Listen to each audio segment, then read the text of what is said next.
আসসালামু আলাইকুম সবাইকে, কেমন আছেন সবাই? আমি চলে এসেছি আমার আব্বু আম্মুর কাছে বেড়াতে। আব্বু আমার পছন্দের মাছ নিয়ে এসেছে, ইলিশ মাছ। আম্মু নিজ হাতে খুব সুন্দর করে এটাকে কাটতেছিল, আমি আমার পাশেই বসেছিলাম।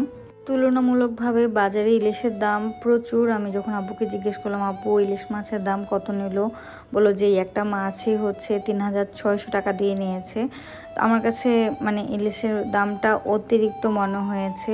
দেন আমি বললাম যে এত দাম দিয়ে একটা মাছ কেনার কোনো প্রয়োজন ছিল না। আব্বু বললো যে না, আমার মেয়ে এসেছে বলে কথা, মায়ের পছন্দের মাছ বাবাই তো খাওয়াবো।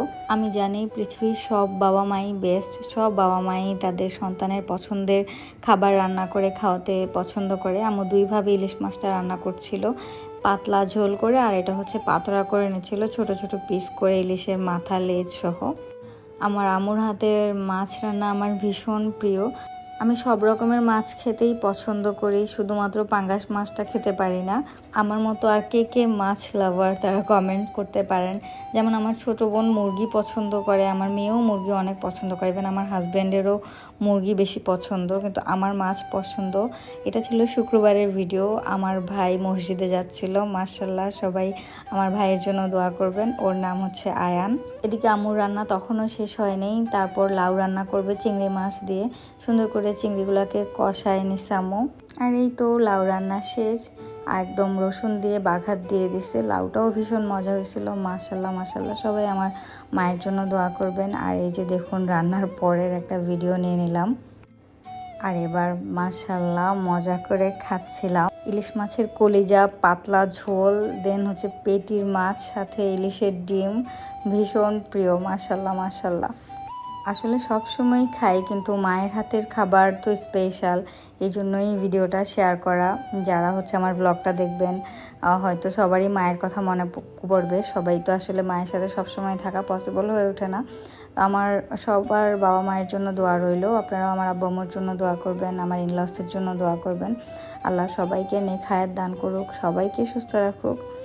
এই তো এরপর বিকালে একটু আমার বোনের সাথে বের হয়েছিলাম। আমরা দুই বোন একসাথে নোজ পিন দেখতেছিলাম। যদিও আমি এখনো নোজ ফুটা করি নাই, আর আমার করার ইচ্ছাও নেই, কিন্তু কেন জানি নোজ পিন পরার খুব ইচ্ছা হলো। দেন হচ্ছে নাকে লাগিয়ে দেখছিলাম যে আমাকে কোনটাতে ভালো লাগছে। দেন আমি দুইটা নিয়েছি, অনিও দুইটা নিয়েছিল। রাউন্ড শেপের একটা নিয়েছিলাম, আর একটা হচ্ছে ছোট আরেক ধরনের নিয়েছিলাম, সেটাও কোনো সময় ভিডিওতে শেয়ার করব। আর এই চুড়িগুলা খুব ভালো লেগেছিল, সেজন্য একটু ভিডিও নিয়ে নিলাম। রাতে ঢাকা শহর রিক্সা দিয়ে ঘুরে দেখার খুব মন চাইলো। আমি আর আমার বোন একটা অটো রিক্সাতে উঠে চলে আসলাম সংসদ ভবনের সামনে। খুব ভালো লাগছিল রাতের আলোতে দেখতে, ওয়েদারটাও ভীষণ সুন্দর ছিল। এরপর কয়েকটা ফুলের দোকান দেখলাম, ওখানে একটু নামলাম। আমার আবার ফুল দেখলেই ভালো লাগে, সেটা যে কোনো ধরনেরই ফুল হোক না কেন। দেন ফুলের দোকানে নেমে একটু ভিডিও করে নিলাম। এত এত সুন্দর ফুল, মানে কি বলবো, ফুলের গন্ধে আমার খুব ভালো লাগতেছিল। গোলাপ, সূর্যমুখী, রজনীগন্ধা, সব রকমের ফুলই ছিল। আমি কিছু রজনীগন্ধা ফুল নিয়ে নিই বাসার জন্য।